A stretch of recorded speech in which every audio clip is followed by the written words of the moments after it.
Saudara, meski Jokowi sudah 2 kali diperiksa Polda Metro Jaya, bahkan penyidik juga sudah menyita ijazah SMA dan S1 Jokowi. Pihak Roy Suryo CS masih kukuh meragukan hal tersebut. Karenanya relawan Jokowi menyebut upaya Roy CS adalah balas dendam politik yang disokong oleh tokoh besar.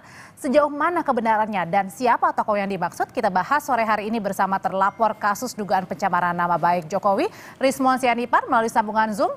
Bang Rismon, selamat sore. Dan ada juga pelapor Roy Suryo CS dari Pradi Bersatu, Ade Darmawan. Selamat sore, Mas Ade. Selamat sore, Mbak Audrey. Sore, ya. Mbak. Saya mau ke Mas Ade dulu. Mas Ade, dalam konferensi pers Anda di Polda kemarin bersama Bang Silvester usai diperiksa penyidikan, ini Bang Silvester bilang nih, ada 3 cluenya. Yang pertama, dendam politik Pilpres 2024. Berikutnya ada kemudian tokoh besar politik di balik ini. Dan yang terakhir adalah mau adu domba pemerintahan saat ini alias Prabowo Gibran saat ini pemerintahannya. Jadi sebenarnya ini mengarah ke siapa sih yang dimaksud? Ya, jadi gini Mbak Audrey, kalau kita berbicara isu-isu yang dikelola, jadi kalau saya melihat ya, ini pengelolaan isu yang ada saat ini. Artinya kalau dia berjalan sendiri nggak sampai segininya sebenarnya sih. Kita juga secara nalar berpikir bahwa ada yang memanfaatkan isu-isu tersebut. Dengan cara apa? Dengan cara bergabungnya kelompok-kelompok ini menjadi satu. Itu yang pertama. Kita melihat dari segitu.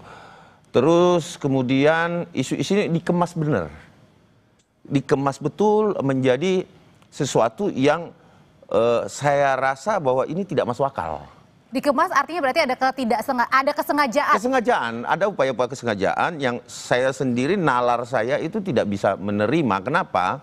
Karena gini, kalau terkait ijazah dan ataupun skripsi itu sangat mudah membuktikannya, Mbak Audrey. Ya, gampang banget. Jadi di UGM itu ada Badan Tata Kelola Akademik dan Kemahasiswaan. Nah, di situ UGM itu memiliki itu. Jadi kalau kita orang-orang kelompok mereka ini tidak percaya, kan bisa ngecek ke sana.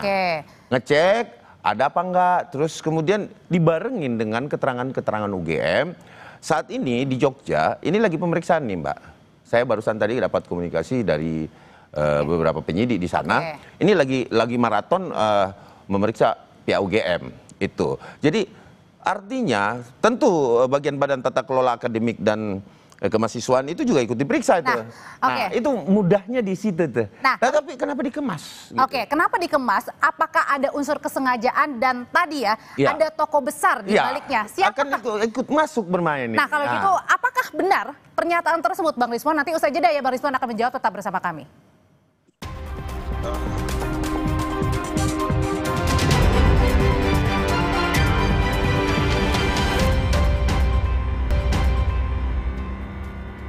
Menyambung pertanyaan saya sebelumnya, Bang Rismon, Mas Ade dan kawan-kawan ini menduga bahwa ada tokoh besar di balik isu ijazah Jokowi ini. Siapa sebenarnya tokoh besar? Apakah benar hal tersebut?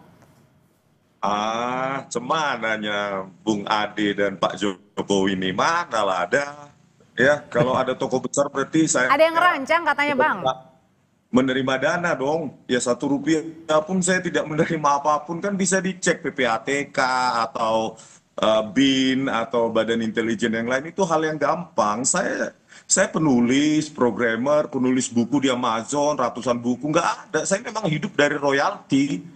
Tetapi kalau dituduh seperti itu silahkan aja diperiksa. Kalau saya sendiri sih nggak ada kaitannya dengan ormas atau organisasi politik atau apapun atau tokoh politik apapun. Ini memang independen tanpa bias. Jadi artinya tudingan ijazah Pak Jokowi yang Anda layangkan bersama kawan-kawan ini adalah murni karena keresahan, bukan ada yang menggerakkan? Iya, memang independen, dan nanti pada saat pemeriksaan panggilan akan saya jelaskan semua secara teknis apa yang saya kaji secara ilmiah, dan itu sudah saya presentasikan pada saat gelar perkara khusus. Sayangnya pihak UGM tidak datang hadir di pertemuan itu untuk mendengarkan kami. Kan gitu, Mbak. Jadi ini murni ilmiah. Bang, tapi ini yang dipertanyakan juga adalah bahwa Anda pergi ke desa KKN Jokowi, kemudian juga menemui dosen Pak Kasmujo. Apakah benar ini menggerakkan sendiri dana-dananya nih? Loh, saya kan menerima royalti dari buku-buku saya, Mbak. Jadi Rp1 pun tidak ada ya, pendanaan dari toko politik atau agenda politik apapun. Ya saya ke Ketoyan, ya saya naik mobil sendiri, nyetir sendiri bersama istri, menginvestigasi sendiri, dan kami temukan bahwa tidak ada dokumen apapun yang membuktikan Pak Jokowi KKN di Ketoyan, dan bahkan kami tanyakan ke kepala dusun 1 dan 2 di sana, mereka takut justru. Tidak, justru bangga bahwa pernah ada masuk Bang Rismon KKN kenapa di enggak sana. nanyain ke itu Pernah aja Bang ada yang Rismon menjadi presiden. ke apa Badan Tata Kelola Akademik Kemahasiswaan UGM, tanyain di sana aja, kan di sana jelas tuh tersimpan database. Kan mahasiswa UGM pasti tahu lah bahwa ada sistem tata kelola kemahasiswaan UGM kan, tata kelola akademik itu. Nah di situ kan jelas sebenarnya. Terus kemarin saya dapat kabar Bang Rismon ke sana cari sangkatan yang 85 juga, ya kan? Nah, terus terputus tuh pertanyaannya. Bang Rismon saya dengar kabar mendapatkan juga yang tidak ada tanda tangannya loh, ya. Kemarin ada skripsi juga yang ditemukan gitu loh. Jadi jangan sepotong-sepotong lah. Ini buntu terus nih Bang Rismon nih, buntu nih. Iya kan? Nah, terus Desa Ketoyan kemarin udah dijawab juga. Kan ada. Oke, kita coba dengarkan gitu dulu jawabannya Bang Rismon. Gimana Bang? Iya, kami kan kemarin mendapati bahwa perpustakaan Fakultas Kehutanan UGM itu sedang direnovasi ternyata. Jadi Fakultas Kehutanan UGM itu sedang direnovasi. Oleh karena itu kami bergeser ke fakultas terdekat, yaitu Fisipol dan Fakultas Hukum. Nah, apa yang dinyatakan Bung Ade itu dinyatakan bahwa tahun 84 itu skripsinya itu memang belum masih dalam revisi. Itu kata petugasnya, yang tidak ada tanda tangan tanda tangan ketua penguji maupun anggota dewan penguji. Jadi berarti ada kan Bang Rismon, ada juga yang tidak ada dosen pengujinya kan gitu loh. Bung Ade, itu belum final, itu belum dalam bentuk skripsi, itu masih manuskrip. Itu pun tahun 82 dan 84 yang kami dapati, dan manuskrip yang tidak ada tanda tangan itu masih direvisi, belum dalam bentuk skripsi gitu loh Bung Ade. Iya, tapi kan sudah dijawab sama wakil rektornya Abang ini, nih saya bilangin Bang ya, saya ambilkan ilustrasi Bang ya. Bang Rismon ini ya adalah cucu. Nah, ada 2 cucu nih. Ya, kan Bang Rismon selalu bilang asli loh UGM. Nah, ini ada 2 cucu nih berantem nih. Satu neneknya itu adalah UGM, melahirkan anak namanya fakultas apa di UGM Bang Rismon? Bang Rismon fakultas apa? Fakultasnya Bang Rismon, Fakultas Kehutanan. Jadi ini apa Mas Ade? Nah, bahwa saya mau menyampaikan di sini, ini ada anak nakal yang lahir satu ibu, sama-sama anak UGM, meributkan kakaknya, tantenya yang di sebelah, karena sama-sama ini cuman beda fakultas saja, sama-sama UGM. Satu Kehutanan, Bapak Joko Widodo, dan Bang Rismon mungkin universitas apa di situ, fakultas apa Bang Rismon, saya nggak terlalu tahu. Gitu Nah, ini dia meributkan sama-sama anak UGM, jadi bingung kita bahwa sebenarnya kalau kita mau melihat secara adil ya, nanya aja ke UGM-nya. Karena tidak ada konfirmasi yang paling valid selain UGM, karena ahli juga Mbak. Bentar, dikit lagi, bahwa ahli juga itu nanti nanyanya ke sana setelah di pengadilan nanti gitu loh.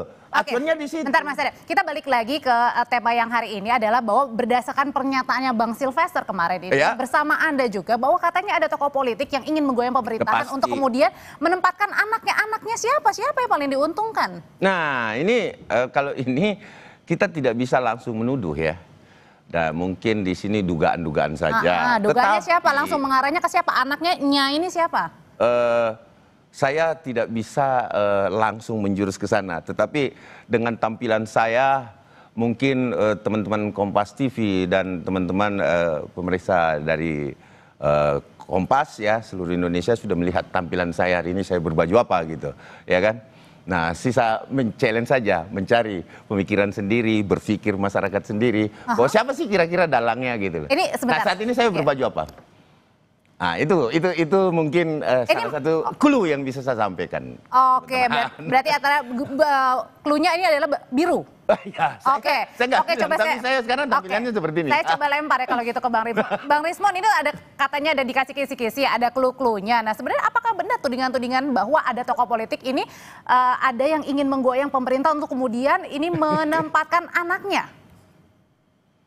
Itu Bung Ade itu kan cuma narasi liar dan tidak berdasar ya. Ya, Saya ilustrasi. bergerak independen, tidak ada yang menyuruh-nyuruh saya harus ke Ketoyan, harus ke KPUD Solo, harus ke perpustakaan UGM, harus ke Humas Polda, itu semua biaya sendiri saya. Iya, tapi Saya tidak bisa disuruh Bang bertanggung Rismon, jawab untuk diri cuman saya sendiri. disuruh terus Membiayai lanjutkan perjalanan perjuangan, kan begitu. Ini masalahnya dugaannya ini ada bukti nggak? Ya, maksudnya mungkin tidak disuruh, Mbak. Oke. Artinya disuruh-suruh diperintahkan itu nggak mungkin. Tetapi kalau diberikan semangat, ayo dong, terus dong. Nah, itu pasti saya rasa itu sering terdengar di telinga Bang Rismon ketika dia berkumpul dengan kelompok-kelompok yang lain. Ayo dong, terus pasti gitu. Sementara database yang dipegang kan zong. Kalau saya bilang memaksakan penelitian yang minus. Oke, kalau Minor, Bang. Gimana minor. Bang Rismon? Gantian bicara dulu dong, ini Bung Ade menguasai banget ya. Oke, silakan Bang Rismon.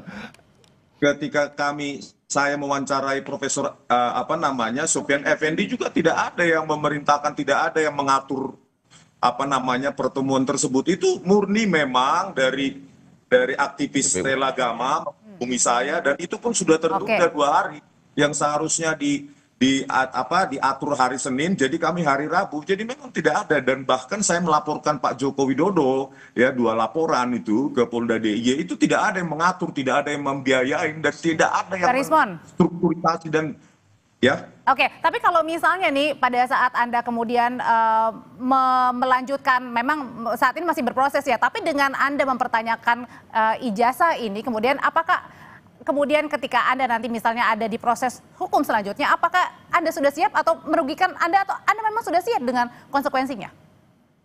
Ya sangat siap, Mbak.